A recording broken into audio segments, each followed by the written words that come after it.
রাত তখন প্রায় 1টা বাজে। এটি ছিল প্রথমবার যখন আমি একা গভীর রাতে মামির সঙ্গে তার বাড়িতে ছিলাম। বাড়িতে বিদ্যুৎ ছিল না। চারদিকে ঘন অন্ধকারে ছেয়ে গিয়েছিল। এই অন্ধকারে মামির মিষ্টি মুখখানি যেন আরও উজ্জ্বল লাগছিল। তিনি গভীর ঘুমে আচ্ছন্ন ছিলেন। তার প্রশান্তির ঘুম দেখে আমার মনে এক অদ্ভুত অনুভূতি এলো। আমার মধ্যে এক অজানা অস্থিরতা সৃষ্টি হল। তখনই আমার মনে এল, অনেক সময় গভীর রাতে নির্জনতায় বাড়লে নানা চিন্তা মাথায় ভিড় করে। সেদিন সেই ভাবনায় আমি এক ধরনের টান অনুভব করলাম। প্রতি রাতে মামি ঘুমানোর পর আমি তার ঘরে ঘুমাতাম। আর আমি জানতাম আমার মামি আমার চেয়ে মাত্র 6 বছর বড়, দেখতে অত্যন্ত সুন্দরী এবং তারুণ্যে ভরপুর। তিনি সবসময় শাড়ি পরতে ভালোবাসতেন। শাড়িতে তাকে অসাধারণ লাগত। তার গায়ের রং ছিল একদমই ফর্সা। আমি লক্ষ্য করেছিলাম তিনি নিজের অনেক যত্ন নিতেন। মাঝে মাঝে ভাবতাম মামি একা একা কিভাবে থাকেন। বন্ধুরা, আজকের গল্পটা অনেক বেশি স্পেশাল ও আশা করছি তোমাদের ভালো লাগবে। আর প্রতিদিন গল্প শুনতে চাইলে ভিডিওটি লাইক এবং চ্যানেলটি সাবস্ক্রাইব করো প্লিজ।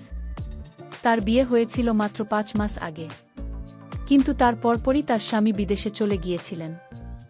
সেই থেকে তিনি একাই নিজের বাড়িতে থাকতেন। ছোটখাটো বিষয়েও তিনি প্রায় অস্থির হয়ে যেতেন। এমন সময় তিনি আমার মাকে ফোন করতেন, আর আমি সুযোগ পেয়ে তাদের বাড়িতে চলে যেতাম, কারণ মায়ের কথাগুলো শুনতে আমার ভালো লাগত না। আজও কলেজ থেকে ফিরে দেখি মামি বাড়িতে এসেছেন এবং তার চেহারায় আজ ক্লান্তি স্পষ্ট। আমি তাকে জিজ্ঞেস করলাম, কি হয়েছে মা? মামি একটু বিষণ্ণভাবে বললেন, সকালের পর থেকে বিদ্যুৎ নেই। সময়মতো বিল পরিশোধ করতে না পারি বলে বিদ্যুৎ বিচ্ছিন্ন হয়ে গেছে। বলতে বলতেই তার চোখে জল চলে এল। আমি তখন তাকে জিজ্ঞেস করলাম, বিল কেন সমাজ মতো পরিশোধ করা হলো না? তিনি বললেন, তোমার মামা বিদেশে আছেন। আমি একা সব কিছু সামলাতে হিমশিম খাচ্ছি। হয়তো বিল দিতে ভুলে গিয়েছিলাম, তাই বিদ্যুৎ চলে গেছে। মামির কথা শুনে আমি তাকে আশ্বাস দিয়ে বললাম, চলুন মামি, আমি নতুন করে বিল বের করতে সাহায্য করছি। তারপর বিল জমা দিয়ে বিদ্যুৎ ফিরিয়ে আনি। আমার কথা শুনে মামি খুশি হলেন, আর আমি তাকে সাহায্য করতে এগিয়ে গেলাম। আমি তৃষ্ণার্ত অবস্থায় মামির সঙ্গে বের হলাম। প্রথমে বিলটা নতুন করে তুললাম এবং তারপর তা জমা দিয়ে দিলাম। বিল জমা দেওয়ার পর মামি আমাকে তার বাড়িতে নিয়ে গেলেন। রাতের অন্ধকার চারদিকে ছেয়ে গিয়েছিল এবং এখনও বিদ্যুৎ ফিরে আসেনি।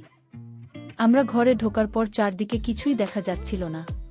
আমি তাড়াতাড়ি আমার ফোনের টর্চটা জ্বালালাম, আর সেই আলোতে মামির মুখের দিকে তাকাতেই আমার মনে কিছু ভাবনা এল। এই হালকা আলোতে তার অপরূপ সৌন্দর্য ফুটে উঠেছিল। আমি তাকে বললাম, আপনি বেডরুমে গিয়ে একটু বসুন, আমি লাইটের ব্যবস্থা করতে চেষ্টা করছি। মামি বললেন, আমার অন্ধকারে ভয় লাগে, তাই তো তোমাকে সঙ্গে নিয়ে এসেছি। মামির কথায় তাকে আশ্বাস দিয়ে কাঁধে হাত রেখে বললাম, আপনার ভয়ের কিছু নেই, আমি আছি আপনার সঙ্গে। আমি তাকে নিয়ে গিয়ে বিছানায় বসালাম এবং বললাম, আপনি একটু বিশ্রাম নিন, আমি লাইটের ব্যবস্থা করতে যাচ্ছি। যখন আমি ঘর থেকে বেরোতে গেলাম, মামি আমার হাত ধরলেন এবং আমাকে জড়িয়ে ধরলেন। আমার মনে তখন আবেগে ভরে উঠল। আমি তাকে সান্ত্বনা দিয়ে বললাম, আপনার চিন্তার কোনো দরকার নেই, আমি কিছু একটা ব্যবস্থা করছি। আমার কথায় মামি কিছুটা শান্ত হলেন। আমি ঘর থেকে বের হয়ে ভাবতে লাগলাম কিভাবে মামির উদ্বিগ্ন মন শান্ত করা যায়।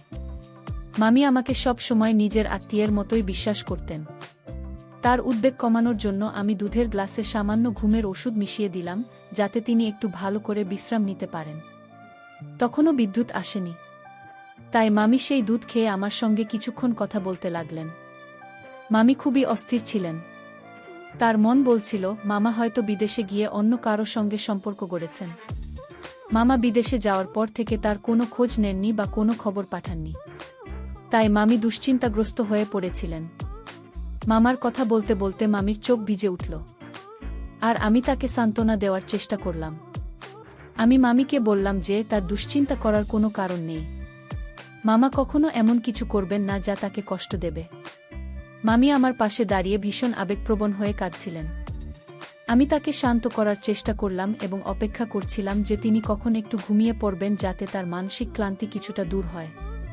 কিছুক্ষণ পর দেখি মামি গভীর ঘুমে আচ্ছন্ন হয়ে পড়েছেন। তিনি গোলাপির শাড়িতে শুয়েছিলেন। তার শান্ত মুখ দেখে সত্যিই প্রশান্তি অনুভব করলাম। সেই রাতে আমি মামির বাড়িতেই থেকে গেলাম। দুধে মেশানো ওষুধের প্রভাব থাকায় মামি গভীর ঘুমে ছিলেন এবং আমি সেই সময় তাকে সম্পূর্ণ সান্ত্বনা দিতে পারলাম। সকালে উঠে দেখি মামি উঠে পড়েছেন এবং আমার দিকে তাকিয়ে আছেন। আমি তখন তাকে জিজ্ঞেস করলাম, কে হয়েছে, আপনি এভাবে তাকিয়ে আছেন কেন? মামি মৃদু গলায় বললেন, অর্ধেক দিন চলে গেল আর তুমি এখনো ঘুমাচ্ছ। এবার উঠে বাড়ি যাও, তোমার মা তোমার খোঁজ করছেন। আমি মামিকে হেসে বললাম, মা সবসময় দুশ্চিন্তা করার অভ্যেস আছে।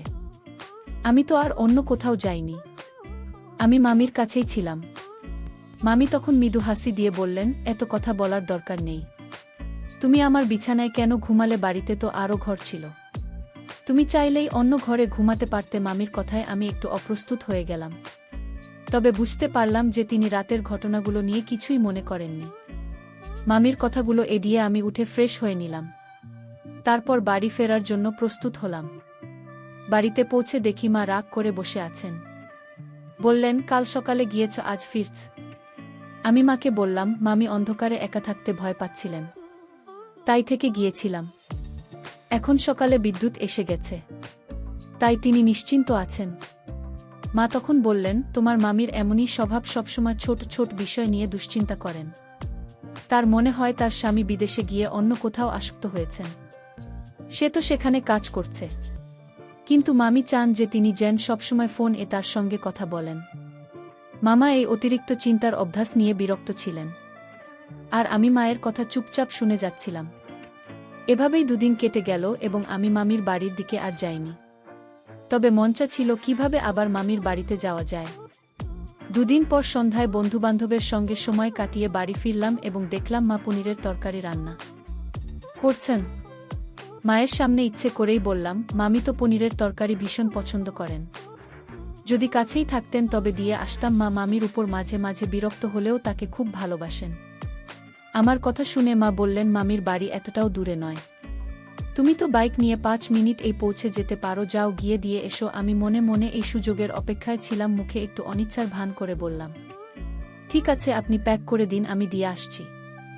আর আমি মনে মনে অনেক খুশি হলাম। মা তাড়াতাড়ি করে পাত্রটা গুছিয়ে দিলেন, আর আমি মামির বাড়ির দিকে রওনা দিলাম। মামির বাড়িতে পৌঁছে দেখি তিনি খেতে বসেছেন। পনিরের তরকারি দেখে তার মুখে হাসি ফুটে উঠল। খেতে বসালায় আমিও তার সঙ্গে বসে গেলাম। খাওয়া শেষ হওয়ার পর আমি চায়ের আবদার করলাম। তখনই মনে হলো বাড়ি ফিরতে আর মন চাইছে না। চা খেতে খেতে আমরা দুজনে লুডো খেলায় মেতে উঠলাম। গল্প করেই সময় কাটতে থাকল মামা না থাকায়। মামি ভীষণ একাকী হয়েছেন, বিভিন্ন কথা আমাকে জানালেন। আমি বাড়িতে ফোন করে মাকে জানালাম যে মামি আমাকে জোর করে থাকতে বলছেন, যদিও মামি এমন কিছু বলেননি। তারপর মামির দিকে তাকিয়ে বললাম, মামি, আপনি এত দুর্বল হয়ে পড়ছেন, নিয়মিত দুধ খান না কেন? মামি হেসে বললেন, একেই তো কেউ দুধ এনে দেয় না, আর তার উপর একা একা সব সামলাতে হয়। আমি তখন বললাম, ঠিক আছে, এই দায়িত্ব এখন থেকে আমার। আমি দুধ এনে তা গরম করে মামিকে দিলাম। দুধ হাতে নিয়ে মামি আমাকে স্নেহের দৃষ্টিতে দেখে বললেন, তোমার মতো ভাগ্নে সবার থাকা উচিত। তুমি আমার প্রতি এমন যত্নশীল যে তোমার মামা না থাকলেও আমার কোনো অসুবিধা হয় না।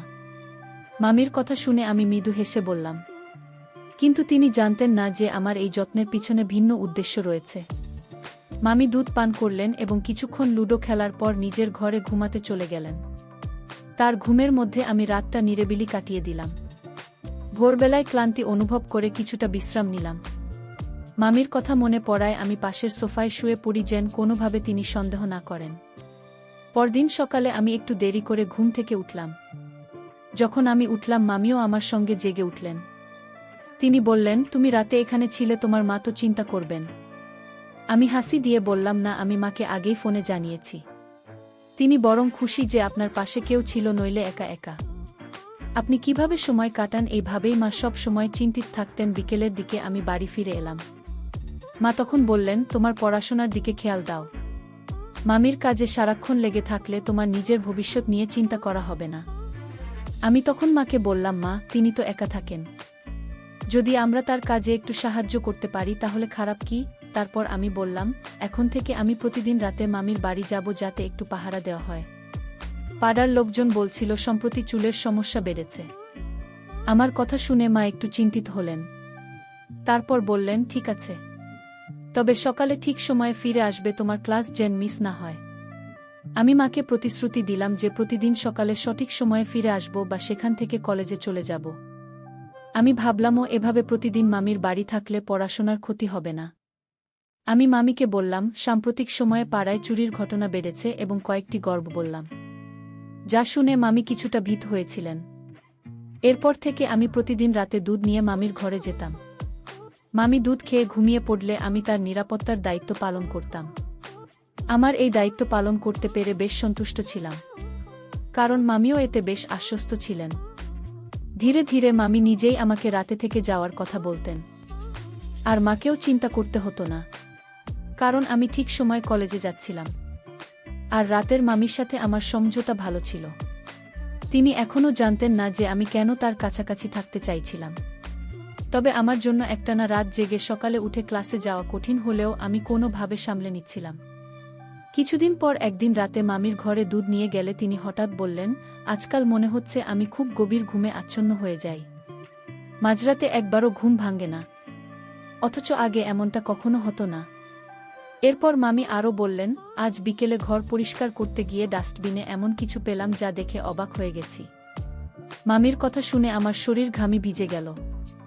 আমি বুঝে গিয়েছিলাম মামি কি বলতে চাইছেন, কিন্তু ভান করে জানতেও চাইলাম না। মামি কি এমন জিনিস পেয়েছেন যে আপনি এত চিন্তিত? আমি জানতাম তিনি সরাসরি কিছু বলবেন না, তাই আমি যেন কিছু জানি না এমনটাই দেখালাম। প্রথমে তিনি গভীরভাবে আমার দিকে তাকালেন, তারপর মাথা নাড়লেন এবং বললেন, না কিছু না, তোমার জন্য এসব কিছু নয়, তুমি এখনো ছোট। মামি তখন দুধের গ্লাস শেষ করলেন এবং কথা বলতে শুরু করলেন। আমি মনে মনে হাসতে লাগলাম, কারণ মামি আমাকে এখনো শিশু ভাবছেন, অথচ প্রতিদিন রাতে আমি তার ঘুমের সুযোগ নিয়ে কিছু না কিছু করছিলাম। কিছুক্ষণ পর মামি আবার ঘুমিয়ে পড়লেন, আর আমি আমার কাজে মন দিলাম। আমার কাছে বিষয়টি বেশ আনন্দদায়ক লাগছিল, কারণ খুব সহজেই আমার পরিকল্পনা সফল হচ্ছিল। তবে একদিন মামি বললেন, আজ বিকেলে পাশের বাড়ির মহিলা এসেছিলেন, বেশ অদ্ভুত কিছু কথা বলছিলেন। আমি একটু অবাক হয়ে জিজ্ঞাসা করলাম, কোনো মহিলা মা? বললেন, তিনি বলছিলেন যে রাতে আমাদের বাড়ির জানলা দিয়ে কিছু অদ্ভুত ব্যাপার দেখেছেন, মনে হয়েছে রাতে কেউ এসেছিল। মামির কথা শুনে আমার মনে শঙ্কা জেগে উঠল, কারণ গত রাতে আমি কয়েকজন বন্ধুকে মামির বাজিতে ডেকেছিলাম এবং আমরা সবাই একসঙ্গে সময় করছেন। মায়ের সামনে ইচ্ছে করেই বললাম, মামি তো পনিরের তরকারি ভীষণ পছন্দ করেন, যদি কাছেই থাকতেন তবে দিয়ে আসতাম। মা মামির উপর মাঝে মাঝে বিরক্ত হলেও তাকে খুব ভালোবাসেন। আমার কথা শুনে মা বললেন, মামির বাড়ি এতটাও দূরে নয়, তুমি তো বাইক নিয়ে 5 মিনিট এই পৌঁছে যেতে পারো, যাও গিয়ে দিয়ে এসো। আমি মনে মনে এই সুযোগের অপেক্ষায় ছিলাম, মুখে একটু অনিচ্ছার ভান করে বললাম, ঠিক আছে, আপনি প্যাক করে দিন, আমি দিয়ে আসছি। আর আমি মনে মনে অনেক খুশি হলাম। মা তাড়াতাড়ি করে পাত্রটা গুছিয়ে দিলেন, আর আমি মামির বাড়ির দিকে রওনা দিলাম। মামির বাড়িতে পৌঁছে দেখি তিনি খেতে বসেছেন। পনিরের তরকারি দেখে তার মুখে হাসি ফুটে উঠল। খেতে বসালায় আমিও তার সঙ্গে বসে গেলাম। খাওয়া শেষ হওয়ার পর আমি চায়ের আবদার করলাম। তখনই মনে হলো বাড়ি ফিরতে আর মন চাইছে না। চা খেতে খেতে আমরা দুজনে লুডো খেলায় মেতে উঠলাম। গল্প করেই সময় কাটতে থাকল মামা না থাকায়। মামি ভীষণ একাকী হয়েছেন, বিভিন্ন কথা আমাকে জানালেন। আমি বাড়িতে ফোন করে মাকে জানালাম যে মামি আমাকে জোর করে থাকতে বলছেন, যদিও মামি এমন কিছু বলেননি। তারপর মামির দিকে তাকিয়ে বললাম, মামি, আপনি এত দুর্বল হয়ে পড়ছেন, নিয়মিত দুধ খান না কেন? মামি হেসে বললেন, একেই তো কেউ দুধ এনে দেয় না, আর তার উপর একা একা সব সামলাতে হয়। আমি তখন বললাম, ঠিক আছে, এই দায়িত্ব এখন থেকে আমার। আমি দুধ এনে তা গরম করে মামিকে দিলাম। দুধ হাতে নিয়ে মামি আমাকে স্নেহের দৃষ্টিতে দেখে বললেন, তোমার মতো ভাগ্নে সবার থাকা উচিত। তুমি আমার প্রতি এমন যত্নশীল যে তোমার মামা না থাকলেও আমার কোনো অসুবিধা হয় না।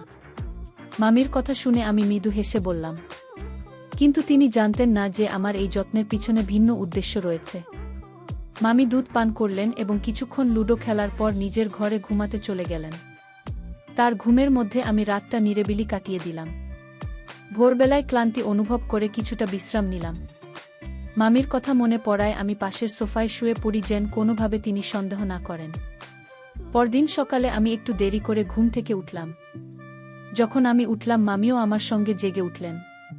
তিনি বললেন, তুমি রাতে এখানে ছিলে, তোমার মা তো চিন্তা করবেন। আমি হাসি দিয়ে বললাম, না, আমি মাকে আগেই ফোনে জানিয়েছি। তিনি বরং খুশি যে আপনার পাশে কেউ ছিল, নইলে একা একা আপনি কিভাবে সময় কাটান। এইভাবেই মা সব সময় চিন্তিত থাকতেন। বিকেলের দিকে আমি বাড়ি ফিরে এলাম। মা তখন বললেন, তোমার পড়াশোনার দিকে খেয়াল দাও। মামির কাজে সারাক্ষণ লেগে থাকলে তোমার নিজের ভবিষ্যৎ নিয়ে চিন্তা করা হবে না। আমি তখন মাকে বললাম, মা, তিনি তো একা থাকেন, যদি আমরা তার কাজে একটু সাহায্য করতে পারি তাহলে খারাপ কি? তারপর আমি বললাম, এখন থেকে আমি প্রতিদিন রাতে মামির বাড়ি যাব, যাতে একটু পাহারা দেওয়া হয়। পাড়ার লোকজন বলছিল সম্প্রতি চুলের সমস্যা বেড়েছে। আমার কথা শুনে মা একটু চিন্তিত হলেন। তারপর বললেন, ঠিক আছে, তবে সকালে ঠিক সময়ে ফিরে আসবে, তোমার ক্লাস যেন মিস না হয়। আমি মাকে প্রতিশ্রুতি দিলাম যে প্রতিদিন সকালে সঠিক সময়ে ফিরে আসব বা সেখান থেকে কলেজে চলে যাব। আমি ভাবলামও, এভাবে প্রতিদিন মামির বাড়ি থাকলে পড়াশোনার ক্ষতি হবে না। আমি মামিকে বললাম, সাম্প্রতিক সময়ে পাড়ায় চুরির ঘটনা বেড়েছে এবং কয়েকটি গল্প বললাম, যা শুনে মামি কিছুটা ভীত হয়েছিলেন। এরপর থেকে আমি প্রতিদিন রাতে দুধ নিয়ে মামির ঘরে যেতাম। মামি দুধ খেয়ে ঘুমিয়ে পড়লে আমি তার নিরাপত্তার দায়িত্ব পালন করতাম। আমার এই দায়িত্ব পালন করতে পেরে বেশ সন্তুষ্ট ছিলাম, কারণ মামিও এতে বেশ আশ্বস্ত ছিলেন। ধীরে ধীরে মামি নিজেই আমাকে রাতে থেকে যাওয়ার কথা বলতেন, আর মাকেও চিন্তা করতে হতো না, কারণ আমি ঠিক সময় কলেজে যাচ্ছিলাম। আর রাতের মামির সাথে আমার সমঝোতা ভালো ছিল। তিনি এখনও জানতেন না যে আমি কেন তার কাছাকাছি থাকতে চাইছিলাম। তবে আমার জন্য একটানা রাত জেগে সকালে উঠে ক্লাসে যাওয়া কঠিন হলেও আমি কোনোভাবে সামলে নিচ্ছিলাম। কিছুদিন পর একদিন রাতে মামির ঘরে দুধ নিয়ে গেলে তিনি হঠাৎ বললেন, আজকাল মনে হচ্ছে আমি খুব গভীর ঘুমে আচ্ছন্ন হয়ে যাই। মাঝরাতে একবারও ঘুম ভাঙে না, অথচ আগে এমনটা কখনো হতো না। এরপর মামি আরও বললেন, আজ বিকেলে ঘর পরিষ্কার করতে গিয়ে ডাস্টবিনে এমন কিছু পেলাম যা দেখে অবাক হয়ে গেছি। মামির কথা শুনে আমার শরীর ঘামে ভিজে গেল। আমি বুঝে গিয়েছিলাম মামি কি বলতে চাইছেন, কিন্তু ভান করে জানতেও চাইলাম না। মামি কি এমন জিনিস পেয়েছেন যে আপনি এত চিন্তিত? আমি জানতাম তিনি সরাসরি কিছু বলবেন না, তাই আমি যেন কিছু জানি না এমনটাই দেখালাম। প্রথমে তিনি গভীরভাবে আমার দিকে তাকালেন, তারপর মাথা নাড়লেন এবং বললেন, না, কিছু না, তোমার জন্য এসব কিছু নয়, তুমি এখনো ছোট। মামি তখন দুধের গ্লাস শেষ করলেন এবং কথা বলতে শুরু করলেন। আমি মনে মনে হাসতে লাগলাম, কারণ মামি আমাকে এখনো শিশু ভাবছেন, অথচ প্রতিদিন রাতে আমি তার ঘুমের সুযোগ নিয়ে কিছু না কিছু করছিলাম। কিছুক্ষণ পর মামি আবার ঘুমিয়ে পড়লেন, আর আমি আমার কাজে মন দিলাম। আমার কাছে বিষয়টি বেশ আনন্দদায়ক লাগছিল, কারণ খুব সহজেই আমার পরিকল্পনা সফল হচ্ছিল। তবে একদিন মামি বললেন, আজ বিকেলে পাশের বাড়ির মহিলা এসেছিলেন, বেশ অদ্ভুত কিছু কথা বলছিলেন। আমি একটু অবাক হয়ে জিজ্ঞাসা করলাম, কোন মহিলা মা? বললেন, তিনি বলছিলেন যে রাতে আমাদের বাড়ির জানলা দিয়ে কিছু অদ্ভুত ব্যাপার দেখেছেন, মনে হয়েছে রাতে কেউ এসেছিল। মামির কথা শুনে আমার মনে শঙ্কা জেগে উঠল, কারণ গত রাতে আমি কয়েকজন বন্ধুকে মামির বাজিতে ডেকেছিলাম এবং আমরা সবাই একসঙ্গে সময় কাটিয়েছিলাম। একদিন রাতে যখন আমি মামির সাথে একান্ত সময় কাটাচ্ছিলাম, হঠাৎই আমি বুঝতে পারলাম যে মামি পাশের বাসার এক মহিলা আমাদের বাড়ির দিকে নজর রাখছে। আমি তখন একটু ভয় পেয়ে মামিকে বললাম, মাম, আশপাশের পাড়াপড়িদের আপনার ঘরে আসতে না দেওয়াই ভালো। সবাই জানে আপনি একা থাকেন, তাই তারা নানা রকম কথা বলছে। কাল যদি আপনার চরিত্র নিয়ে কিছু বলে তখন আপনি কি করবেন? আপনার উচিত সবার কাছে সোজাসুজি বলে দেওয়া যে আপনার ব্যক্তিগত জীবনে কেউ নজর না রাখুক। মামি আমার কথায় সায় দিয়ে বললেন, তুমি ঠিকই বলেছ। আজ যদি সে বলে থাকে যে কাউকে দেখেছে, তাহলে কাল বলতে পারে যে কেউ আমার সাথে দেখা করতে এসেছে। তখন আমার কি হবে? মামির মনে আমার কথা ভালোভাবে ঢুকে গিয়েছিল। আমি তার কাঁধে হাত রেখে বললাম, মামি, আপনি জানেন না সময়টা খুব খারাপ, আশপাশের লোকেরা নানা রকম কথা ছড়াতে পারে। যদি কেউ আপনার শ্বশুরবাড়ির লোকদের কাছে কিছু ভুল তথ্য পৌঁছে দেয় তাহলে আপনারই সমস্যা হবে। তাই পাড়াপড়শির সাথে একটু কঠোর হয়ে চলুন এবং কাউকে আপনার ব্যক্তিগত বিষয়ে কথা বলার সুযোগ দেবেন না। মামি আমাকে ধন্যবাদ জানালেন এবং বললেন, তুমি আমাকে সঠিক পরামর্শ দিয়েছ। এখন থেকে আমি আর কাউকে আমার বাড়িতে ঢুকতে দেব না। আমি মামির এই সিদ্ধান্তে খুশি হলাম। আমার সরল মনের মামি আমার প্রতি অন্ধ বিশ্বাস করতেন, আর আমি সেই সুযোগটাকে কাজে লাগাচ্ছিলাম। সেই ঘটনার পর থেকে মামি আশপাশের মানুষের সাথে সম্পর্ক ছিন্ন করে দিলেন এবং তার প্রতিটি সমস্যার সমাধানের জন্য কেবল আমার উপর নির্ভরশীল হয়ে পড়লেন। ছোটখাটো যে কোনো বিষয়ে তিনি আমাকে ফোন করতেন, আর আমি সঙ্গে সঙ্গে হাজির হতাম। প্রতি রাতে আমি নিজেই তার জন্য দুধ নিয়ে যেতাম এবং কখনো কখনো সেই দুধে ঘুমের ওষুধ মিশিয়ে দিতাম। প্রথম দিকে আমি একাই তার গভীর ঘুমের সুবিধা নিতাম, কিন্তু ধীরে ধীরে আমি আমার কয়েকজন বন্ধুদেরও নিয়ে আসতে শুরু করি। আমরা বন্ধুরা মিলে মামির গভীর ঘুমের সুযোগ নিতে থাকলাম। আমার মনে হয়েছিল এই ঘটনা চিরকাল গোপন থাকবে, কিন্তু আমি ভুল করেছিলাম। এক রাতে হঠাৎ করে কিভাবে যেন মামির ঘুম ভেঙে যায়। তিনি ঘর থেকে বের হয়ে এসে দেখেন আমি এবং আমার বন্ধুরা লাউঞ্জে বসে আছি। কিছুক্ষণের মধ্যেই মামি সব বুঝে যান এবং বিস্মিত চোখে আমার দিকে তাকিয়ে থাকলেন। মামির এই আচরণে আমার বন্ধুরাও ভয় পেয়ে দ্রুত সেখান থেকে চলে যায়। তাদের চলে যাবার পর মামি আমার কাছে এসে কান ধরে জিজ্ঞেস করলেন, এখানে এসব কি সব চলছে? আমি ভীষণ ভয় পেয়ে গিয়েছিলাম এবং কিছুই বলতে পারছিলাম না। আমি মামিকে বললাম, মামি, আমি শুধু পড়াশোনার জন্য বন্ধুদের ডেকেছি। কিন্তু মামি রেগে গিয়ে আমাকে একটা থাপ্পড় মারলেন এবং বললেন, আমি নিজ চোখে দেখেছি তুমি বন্ধুদের নিয়ে মাদক নিচ্ছিলে এবং 2 মেয়েকেও দেখেছি। তারা রাতের অন্ধকারে তোমাদের সাথে সময় কাটাচ্ছিল। তোমার কয়েকজন বন্ধু প্রায়ই তাদের সাথে মেয়েদের নিয়ে আসত যারা তোমাদের মনোরঞ্জন করত। মামি এই দৃশ্য দেখে ফেলেছিলেন এবং বলছিলেন, তোমার কি লজ্জা নেই? এই বয়সে এই ধরনের কাজ করছো? তোমাকে দেখে মনে হয় যে তুমি আমাদের পরিবারের কেউ। মামির কথা শুনে আমার মাথা নিচু হয়ে গেল। আমি তাকে বললাম, মামি, আমি তো বন্ধুদের সাথে একটু মজা করতে চেয়েছিলাম, কিন্তু মা এসব কিছুতেই অনুমতি দেন না। মনে হয় মায়ের মানসিকতা এখনো অনেক পুরনো। মা আমার বন্ধুদের পছন্দ করেন না, তাই আমি রাতের বেলা এখানে চলে আসি। আজও আপনি দুধ খেয়ে ঘুমিয়ে পড়েছিলেন, তখনই আমরা একটু মজা করছিলাম। এতে কি ভুল আছে? আমরা তো শুধু একটু আনন্দ করছি। আমার কথা শুনে মামি আমাকে আরেকটা থাপ্পড় মারলেন এবং বললেন, কিছু তো লজ্জা করো। তুমি যেটা মজা বলছো সেটা তো আসলে বিপদের পথে নিয়ে যাচ্ছে। তুমি একবারও ভাবো না যে তুমি নিজের ক্ষতি করছো? আমি তো আগে বলেছিলাম তুমি কোনো ভুল পথে পা বাড়িয়েছ। জানো, তোমার মা দিন রাত খেটে তোমার কলেজের ফি দেয়, আর তুমি এখানে এসব করছো। তুমি যে ভাবতে পারো না যে তোমার মা কত ত্যাগ স্বীকার করে তোমাকে বড় শহরের ভাল কলেজে পড়াতে পাঠিয়েছে। যদি তুমি নিজের চেষ্টা না করো তাহলে তোমার মায়ের কষ্ট সব বৃথা যাবে। হয়তো আমার নিরীহ বোন বুঝতে পারেনি যে তুমি সেই যোগ্য নও। তুমি তো শুধু খারাপ সঙ্গেই পড়ে গিয়েছ, আর আজ তাই এমন পথে চলে যাচ্ছ। মামির কথা শুনে আমার মাথা ঘুরে গেল। তিনি বললেন, এখনই তোমার মাকে ফোন করে সব বলে দেব। আমি ভয়ে কাঁদতে কাঁদতে মামির সামনে হাত জোড় করে বললাম, মামি, দয়া করে মাকে কিছু বলবেন না। সত্যি বলতে, এসব শুনলে তিনি খুব কষ্ট পাবেন। মামি হতাশ হয়ে বললেন, তাহলে এসব করার আগে একবার ভাবতে পারলে না? আমি বুঝতে পারছিলাম কেন আমি প্রতিদিন গভীর ঘুমে ডুবে যেতাম। আসলে তুমি আমার এই বিশ্বাসের সুযোগ নিয়ে আমার বাড়িতে এমন সব জায়গা তৈরি করেছিলে। নিজেকে লজ্জা হওয়া উচিত তোমার। মামি কথা বলতে বলতে কান্নায় ভেঙে পড়লেন। তিনি সোফায় বসে রইলেন, আর আমি তাকে আশ্বস্ত করার চেষ্টা করলাম যে ভবিষ্যতে কোনো ভুল কাজ আর করব না। কিন্তু তিনি আমার উপর বিশ্বাস রাখতে রাজি ছিলেন না। তিনি বললেন যে ছেলে প্রতিদিন নিজের মামিকে ঘুমের ওষুধ দিয়ে ঘুম পাড়াতে পারে, সে তো কিছুই করতে পারে।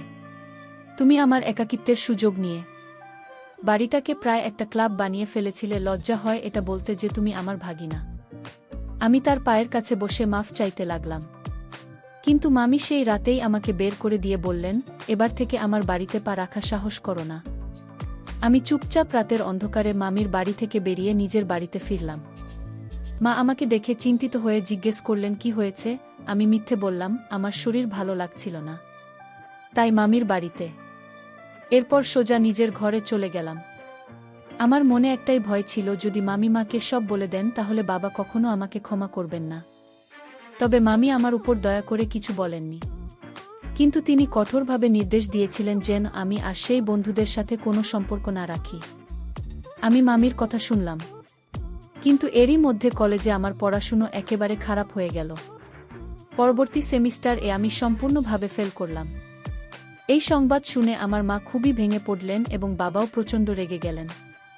আমি তখন বাবা মাকে প্রতিশ্রুতি দিলাম যে এবার থেকে কঠোর পরিশ্রম করব। আসলে কলেজে খারাপ সঙ্গ জড়িয়ে পড়েছিলাম। আমার সব বন্ধু তাদের বাড়িতে পার্টি করত, মেয়েদের ডাকত, মাদক গ্রহণ করত, আর আমাকেও এতে অংশ নিতে বলত। যখন মামির বাড়িতে একাকিত্ব পেলাম তখন সেখানে বন্ধুদের নিয়ে গিয়ে পার্টি শুরু করি। যখন মামি সব জেনে গেলেন তখনই আমার ভুলগুলো চোখে পড়ে লজ্জিত হয়ে আমি বুঝলাম যে আমার ফল এত খারাপ হওয়ার মূল কারণ আমার খারাপ সঙ্গ। এরপরও আমি সব খারাপ বন্ধুদের থেকে দূরে সরে গেলাম। সৌভাগ্যক্রমে আমার অভ্যাস এখনও শক্তভাবে গড়ে ওঠেনি, তাই খুব দ্রুত আমি সেই অভ্যাস থেকে মুক্তি পেতে সক্ষম হয়েছি। এখন আমি সম্পূর্ণ মনোযোগ দিয়ে পড়াশোনায় মন দিয়েছি। আমি সকল ছেলেমেয়ের প্রতি এই বার্তা দিতে চাই, কলেজ বা বিশ্ববিদ্যালয়ে পড়াশোনা ছিঁড়ে এমন কিছু করবেন না যা ভবিষ্যৎ নষ্ট করে দিতে পারে। পড়াশোনার দিকে মনোযোগ দিন এবং জীবনে ভালো কিছু করুন। জীবনের প্রতিটি পদক্ষেপের সঠিক পথে চলা অত্যন্ত গুরুত্বপূর্ণ, কারণ ভুল পথ অনেক ক্ষতির দিকে নিয়ে যেতে পারে এবং পরিবারের সম্মান ও বিশ্বাস হারানোর সম্ভাবনা থাকে। বাবা মা আমাদের জন্য অনেক ত্যাগ স্বীকার করেন, তাই তাদের কষ্টের মূল্যায়ন করা এবং নিজেদের দায়িত্ব ঠিকমতো পালন করা আমাদের কর্তব্য। ভুল করলে তা থেকে শিক্ষা নেওয়া উচিত এবং ভবিষ্যতে সেই ভুল আর না করার চেষ্টা করা উচিত। ভুল সঙ্গ এবং খারাপ অভ্যাস ভবিষ্যৎ নষ্ট করতে পারে, তাই সঠিক সঙ্গ নির্বাচন খুবই গুরুত্বপূর্ণ। বন্ধুরা, যদি এই গল্পটি ভালো লেগে থাকে তাহলে দয়া করে ভিডিওটি লাইক করুন এবং আমাদের চ্যানেলটি সাবস্ক্রাইব করুন। পাশে থাকা বেলাল আইকনটি প্রেস করুন যাতে করে আমরা যখনই নতুন ভিডিও আপলোড করি তার নোটিফিকেশন সবার আগে আপনার কাছে পৌঁছে যায়। ধন্যবাদ। দেখা হবে আমাদের পরবর্তী ভিডিওতে।